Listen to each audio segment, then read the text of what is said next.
Psoriasis est une maladie cutanée inflammatoire d'origine immunitaire qui se définit par des plaques qui sont rouges, squameuses, c'est-à-dire avec trop de peau bien limitée sur la peau. Et c'est une maladie chronique, le plus souvent, qui atteint les jeunes adultes, qui commence généralement chez les adultes, mais qui peut commencer à n'importe quel moment de la vie. Le diagnostic, il est très facile du psoriasis. Dans sa forme habituelle, qui est la forme de plaques sur les coudes, les genoux, le cuir chevelu, le dos, c'est très facile pour un dermatologue de faire un diagnostic de psoriasis. Ça demande un quart de seconde de cerveau pour faire le diagnostic.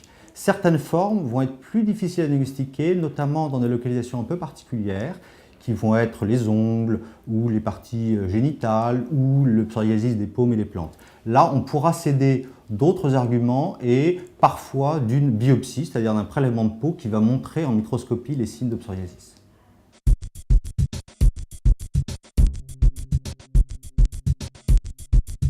Le psoriasis est une maladie chronique, donc le plus souvent les gens vont évoluer sur un mode chronique, c'est-à-dire avoir un peu tout le temps des plaques à partir du moment où ça a débuté, tout au long de leur vie sur la peau. Parfois, le psoriasis connaît des crises et des rémissions, c'est-à-dire que les plaques vont disparaître et à certains autres moments vont réapparaître chez certaines personnes, suivant des facteurs qu'on va voir ensuite. On disait auparavant que le psoriasis n'était pas une maladie mortelle, mais simplement une maladie handicapante qui gênait le confort de vie.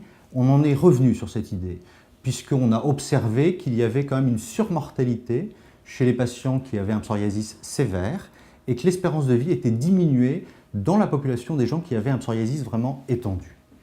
De façon générale, le pronostic est très bon. C'est une maladie qui est bénigne sous sa forme cutanée pure. Parfois, dans des psoriasis particulièrement sévères, c'est-à-dire qui touchent une grande surface cutanée corporelle, on peut voir survenir à l'âge de 60-70 ans des maladies cardiovasculaires associées à cette inflammation cutanée. Certaines formes vont être plus sévères, notamment les formes qui touchent la totalité du revêtement corporel, la forme qui touche les articulations, et ça va effectivement gréver un peu le pronostic des patients psoriasiques.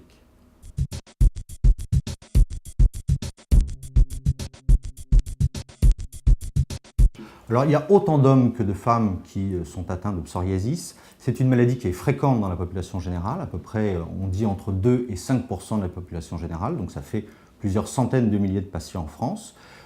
Ça peut arriver à tout âge de la vie. On le voit parfois chez les nourrissons, on le voit parfois survenir à 90 ans. Généralement, ça commence entre 20 et 30 ans chez les patients, sous la forme de plaques, et puis ça peut ou pas s'étendre selon les personnes.